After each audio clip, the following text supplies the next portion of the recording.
everyone! Good evening! I'm back! This is Sam Brusas and welcome back to my YouTube channel. Oh my gosh, pag-uusapan natin ngayon, sayang nga ba siya kung sino to at ano to?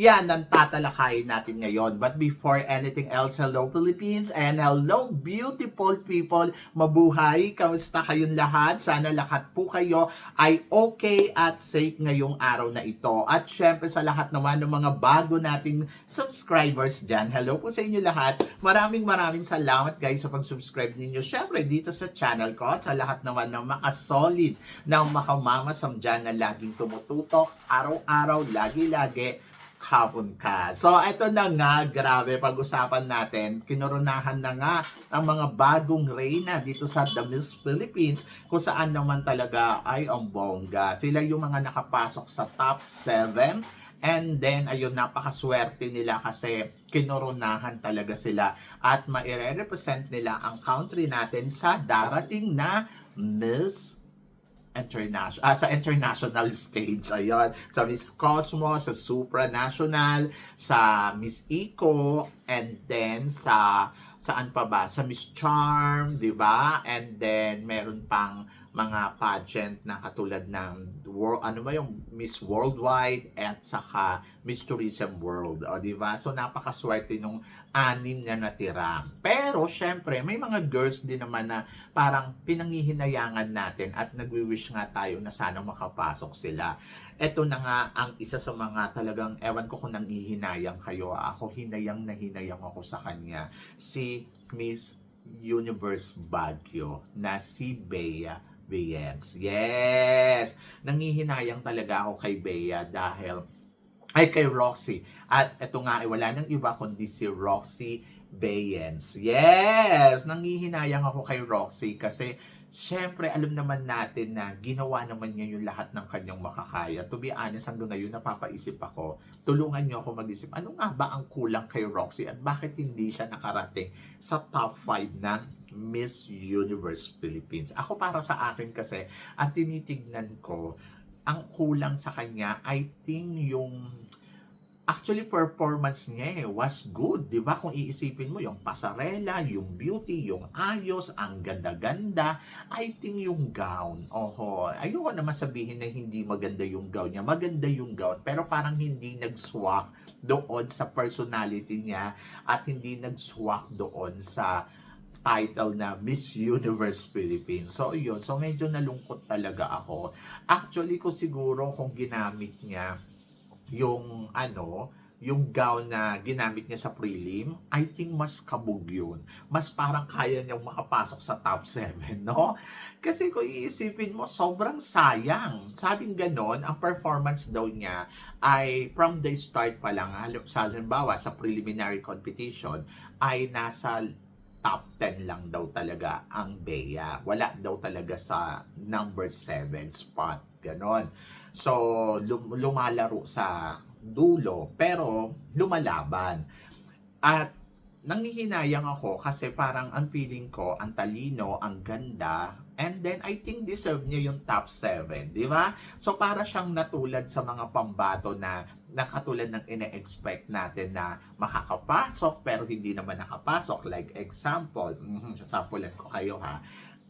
Etong mga kandidata katulad ni si Laguna nung last year, di ba? So, inaasahan natin na makakarating din sa top 5 o makokoronahan. Pero hindi ganoon na nangyari.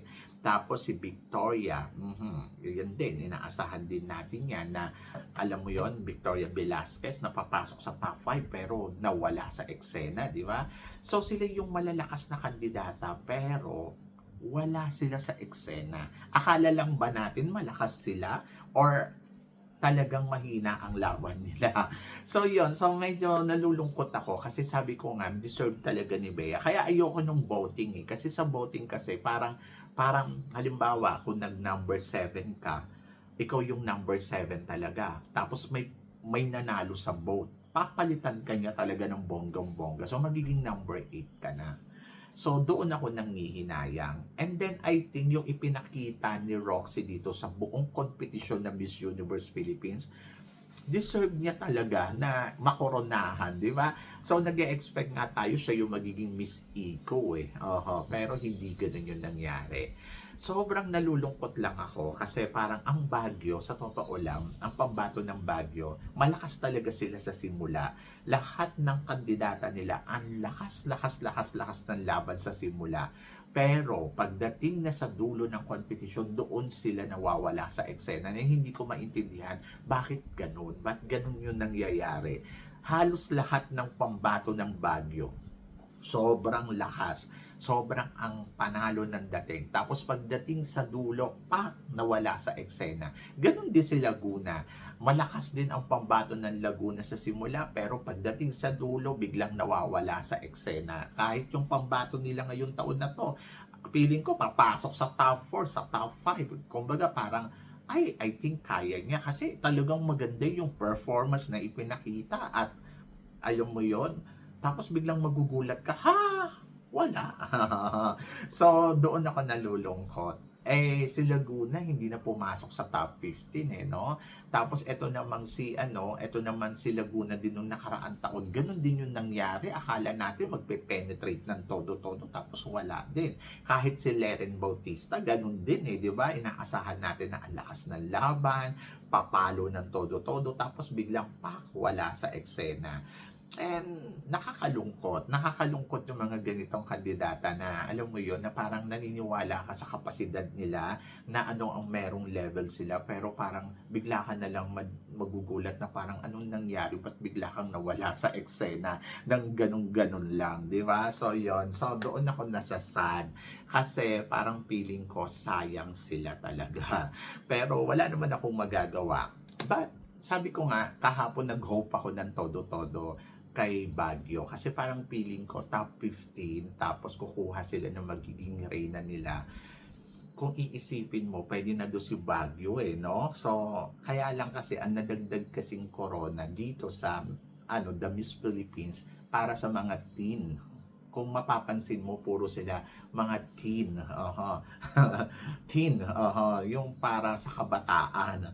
Tingnan mo, ang Miss Eco Teen and saka Miss Miss Teen Universe, di ba? So, napakaswerte nung dalawang kandidatang to, kahit hindi naman sila nakapasok doon sa top 6, pero nabigyan sila ng opportunity. Ayun, sobrang parang lalo akong nagiba para kay Roxy kasi parang sabi ko ano ba naman to, ando doon may chance bigla pa rin nawala sa eksena, di ba? Kung iisipin mo parang ang sad naman, di ba? So wala talagang chance. Pero kay Roxy, nalungkot pa ako kasi di ba may interview siya ng nakaraan na sinabi niya na parang yung pumasok silang top 5 doon sa si Taguig, si Baguio, si La Union, tapos sino pa ba, Cebu City at saka Cebu Province. Tapos di ba sa interview niya, ang sabi niya, sana ito na yung top 5. Kung 7 ang kukunin, parang feeling ko kaya niya talaga. At siya pala yung kandidata na nangungulelat doon sa mga kalaban, di ba? So kung iisipin mo sa 5 yun, siya yung nawala. Siya pala yung nandoon sa laylayan, di ba? But to be honest, overall performance niya wala akong masabi kasi talagang ipinakita niya yung best niya.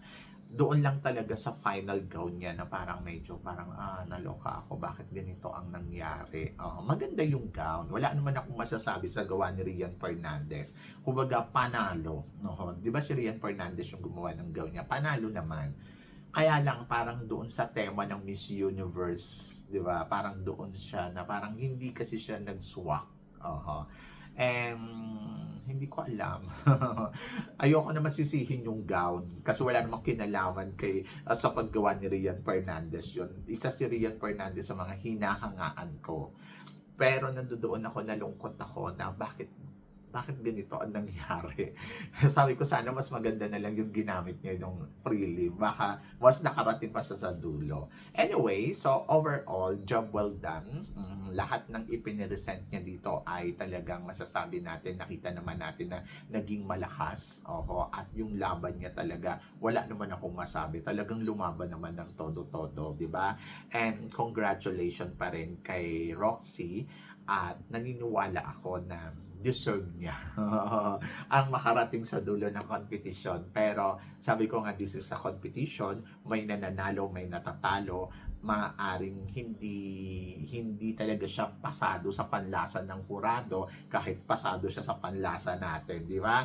But we had to understand kung ano ang naging desisyon ng hurado sa mga candidates na pipiliin nila na makakarating doon sa 7, sa Magic 7. Kumbaga, sabi nga ganon, mas galingan mo pa. And ayun, so better luck next time. Siguro hindi lang talaga para sa kanya to, di ba? And then ayun, so kayo guys, anong tingin ninyo? Bakit nga ba naligwak ang pambato ng Baguio sa Magic 7? Ano nga ba ang kulang kay Roxy? At saan nga ba siya talaga kulang sa laban niya? Parang ganun lang no? Ano nga ba ang kulang kay Roxy? At bakit hindi siya nakarating sa dulo ng kompetisyon?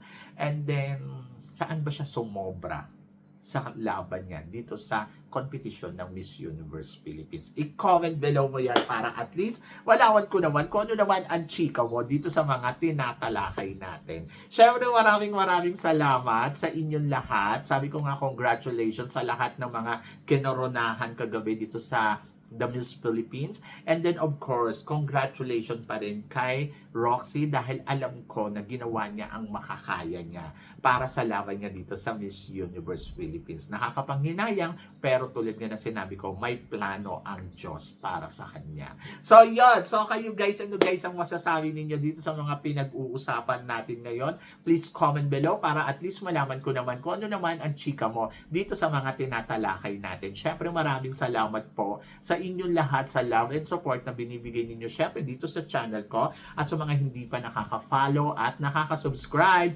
please don't forget to click like and subscribe my channel at i-click nyo na rin po ang notification bell to more updated syempre sa aking mga chika. Sabi ng ganon, always keep smiling and laban lang. So guys, hanggang dito na lang. Hanggang sa muli nating chikahan. Paalam. Thank you guys.